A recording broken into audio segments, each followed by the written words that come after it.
I'm coming in hot this week with another quality dividend ETF that will fit into any portfolio. We are talking about none other than the iShares Core Dividend ETF, DGRO. This one brings an attractive mix of dividend stats along with a solid growth history. In this video, we'll walk through all the nerdy stats that you need to know, and we'll see how DGRO stacks up to the competition. Before that, if you're new to the channel, welcome. My name's Jeff Teeples, and here we aim to grow your wealth with simple, time-tested solutions. You guys can probably tell that my voice isn't quite right. I'm a little under the weather. Everyone in the Teeples household is, so it's been a rough day, but I wanted to get this out and I will do my best to keep the energy high during this video. Please smash that like button, gently tap subscribe, and drop me a comment below with your favorite dividend ETF. You could only pick one this time. Let's grow.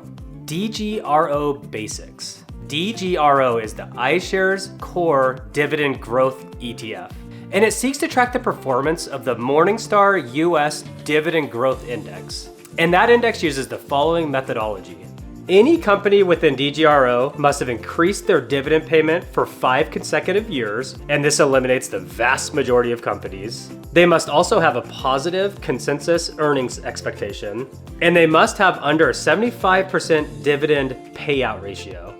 Companies that meet these 3 requirements make it into DGRO, and then they're weighted by total dividend payout. I'm a huge fan of the fact that every company in DGRO must have increased their dividend payments each year over the last 5 years and have a dividend payout ratio of under 75%. One of the most important things for any dividend ETF is that they increase their dividend payments on a yearly basis. This will help stay ahead of inflation over the years. And the lower dividend payout ratio is part of the dividend sustainability equation. A dividend payout ratio tells us what percent of the company's net earnings are paid out to the owners, us, of the company in the form of dividends.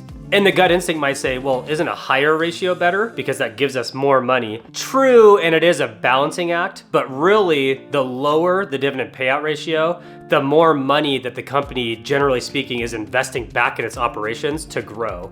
So it's a fine balance, but I'm a believer that the lower the better, as long as they're still growing that dividend every year. I don't love the fact that it screens for the positive consensus earnings expectations because that can be ambiguous, and I tend to love concrete data over opinions. I think that DGRO being weighted by its dividend payout gives it a really nice balance. Weighing strictly by market cap, which many of the ETFs do, tends to overweigh the largest companies. DGRO Key Metrics.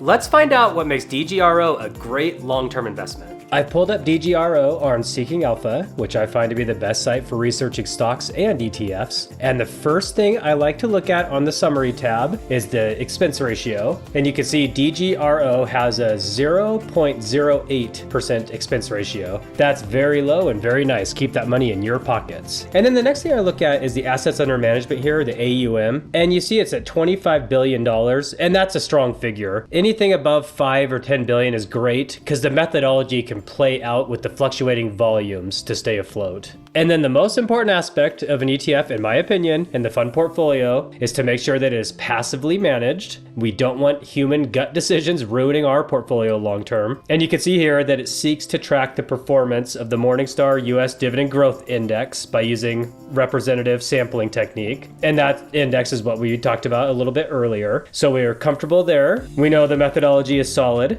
I really like this sector breakdown of DGRO's holdings. You can see it's fairly heavy in financials, technology, healthcare, industrials, and consumer defensive without any of them dominating too much of the ETF. And then it also has a slice of energy, utilities, and consumer cyclical as well. And as we look at the top 10 holdings, you see household dividend names like JP Morgan, Johnson & Johnson, Broadcom, ExxonMobil, AbbVie, Chevron, Procter & Gamble, and the Home Depot. And you'll notice I skipped Apple and Microsoft. They're there, but they're not quite as big of a share because of the way that it weights its holdings on total dividends paid instead of market cap. And that's why I gave it the nod for a dividend ETF instead of a hybrid. 8 of 10 of these are household dividend names. And it's very diverse with the 425 holdings, with only 27% being these top 10. All right, time to get into the good stuff, the dividend summary. So its dividend yield is a very solid 2.46%. 8%, and it has an impressive 5-year dividend growth rate of 10.2% per year. So it grows 10% each year over the last 5 years. You compare that to inflation, so it's doing extremely well. And it's grown its dividend for each of the 9 years that it's been around. So with its methodology, grabbing dividend growers only, clearly overall, it's very likely to grow, and it has. I like to quickly pop up to the dividend grade section just to make sure the 5-year CAGR doesn't have anything goofy from a single year. So I look at the 3-year and I see 8.5 is really solid. The 5-year, which was down below, is that 10.2, and it doesn't quite have 10 years of dividend history yet because it's only been around for about 9.5 years. So we'll get this populated fairly soon. Now we're over on the charting tab, and I've pulled up total return, so this includes dividends. And here you can see we have SCHD and VIG as the competition, and we're currently looking at the 1-year returns. So for the 1-year returns, DGRO is right in the middle at 7.5%,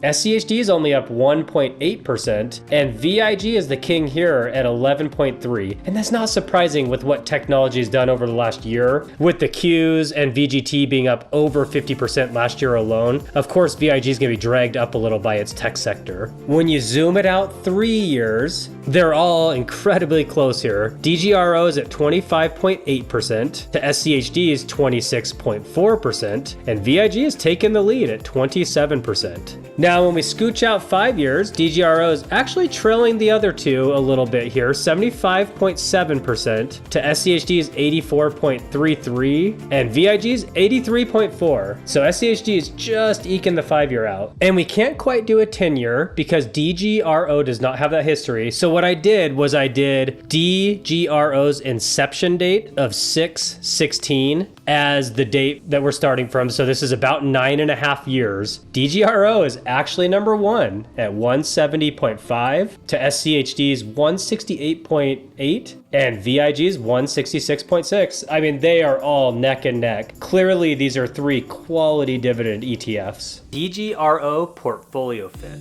I'll try to keep this section short because I mention it in most of my videos. I think a modern 3-fund portfolio should consist of at least 3 types of ETFs. We have the cornerstone category, which gives us exposure to the broad US stock market. We have growth ETFs, which focus on companies with high growth potential, and dividend ETFs focus on companies that pay dividends. A 4th and more debatable category would be having an international section within your portfolio. The amount that we should hold in each of the 3 sections will depend on our age, risk tolerance, work situation, and retirement goals. I prefer the following holdings for each category. For the cornerstone, I go with VOO. For the growth ETF, I roll with VGT. And for the dividend ETF, I go with SCHD. I think that DGRO is a tough one to label, much like my last video where I talked about VIG. It's somewhere between being a hybrid, which belongs as a mixture of the dividend and growth section, or just falling in the dividend section alone. Dividend ETFs like SCHD and VYM have over a 3% dividend yield, and these are not debatable. They belong in the dividend category. Whereas VIG, I actually slid into the hybrid category because it's pretty low-key tech heavy and its yield is under 2%.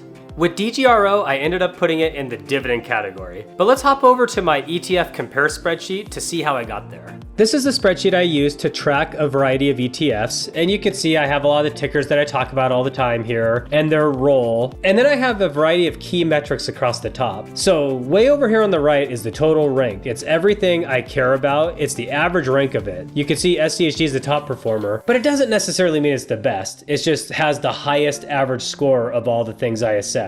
And those categories are expense ratio, dividend yield, 5-year dividend growth rate, and 5-year total returns. We have our holy trinity here with the 5-year total return, the 5-year dividend growth rate, and the dividend yield. And the expense ratio is always important. You can see that DGRO is ranked pretty highly on these, and I'm on my 5-year tab. Unfortunately, DGRO didn't quite have 10 years of history, so I couldn't use my favorite tab, which is the last 10 years of data. But this is still good stuff. You can see the low expense ratio here has it ranked 10th. That's not bad considering I only like ETFs with low expense ratios. And it has the 3rd highest dividend yield here at 2.46. I like that. Its dividend growth rate is right up there at a solid 10.2. It puts it at the 5th spot between all these other ETFs. And it's 5-year total returns down here, but you'll notice that VIG and SCHD are also down here. And if you take a look at our categories, we have our cornerstones and our hybrids and our dividends down here because it's been a bull of 5 and 10 years. So of course, all these growth stocks will be up here. I don't hold that against our cornerstones and our dividends. But I want to get into why I considered it a dividend ETF. And it's not only because of the higher yield of 2.5%, it's also that it has the top 10 holdings that are very dividend centric and a low weighting in them. So I really like the diversity. And this isn't quite as tech heavy as something like VIG. DGRO Backtest versus SCHD and VIG. DGRO does a great job of excelling at the holy trinity of dividend metrics. It has a respectable dividend yield compared to most hybrid funds, a fantastic dividend growth rate, and it's not too shabby on its total returns. Let's see how DGRO backtests against VIG and SCHD. And I picked SCHD because it's my favorite dividend ETF, which I think DGRO also belongs to. But I also picked VIG because it is a hybrid fund, lower yield, but it has very similar, not the same, but similar methodology of DGRO. So I want to find out what the best in each category is. It's stiff competition. Let's go take a look. I'm out on Portfolio Visualizer to do this backtest. So we're pulling the last complete 10 years, that's 2014 through 2023, starting with 10,000, and we're going to invest 500 per month throughout this test. Reinvest dividends is on, display income is on. You can see I've set up DGRO as portfolio 1, SCHD is portfolio 2, and VIG is portfolio 3. So your ending balance is staggeringly close with the 3 ETFs. With DGRO, you end with 115.6K. With SCHD, you end with 117.6. And with VIG, you're at 117.2. Very close across the board. For the annual returns, we have DGRO's the blue one here, and SCHD and VIG are the red and orange ones. You can see we sort of bounce between different winners year by year. The first year was SCHD, same with the second year, but then you have some DGRO up years here. VIG and DGRO outperformed SCHD here. It's really all over the map, same concept of the next year. So DGRO, SCHD, and VIG tend to be at least close to one another. I want to point out that SCHD was the best in 2022, but the worst in 2023. And that's because it's the lowest in technology and utilities, which makes it such a great fit for QQQM or VGT because it's basically opposite of them. Very, very little overlap. That's why I personally roll with SCHD, because my other holding VGT was way up in this year and way down in this year. So I like that counterbalance. Whereas these more hybrid funds outperformed SCHD in the up year here with tech and utilities, but had a much lower floor when things were bad. So on the annualized returns for the last 3 years, it looks like SCHD has been the strongest of the 3 ETFs, and DGRO is ahead of VIG. In the last 5 years, SCHD is just ahead of VIG with 14% returns to VIG's 13.8, and DGRO is coming in the caboose here at 12.9. And over the full almost 10 years, DGRO is up 10.81%, which is ever so slightly ahead of VIG, but still trailing SCHD. These 3 ETFs have been very close to one another over the years. The portfolio income has a clear winner, and that's SCHD, the red bar. You can see its dividend growth rate has excelled it to massively outperform the other two. But DGRO does stay steadily ahead of VIG, and it looks like it's been growing a little more consistently as well. So its cash flow is smack dab in the middle. DGRO is a great dividend ETF that can be added to the dividend category of any portfolio. I think that the management methodology that we took a look at earlier will perform very well in a variety of market conditions. I don't personally hold DGRO yet, but if I did, I would reduce my SCHD position to make way. Let me know if you hold DGRO in the comments below, and also let me know why. And if you don't hold DGRO, share the mix that you do hold. I'd love to learn more about it. Check out one of these 2 videos if you're still awake at this point. I appreciate you sticking it out to the very end. Thank you for watching, and I will see you here each and every Thursday, and usually on Sundays. Peace.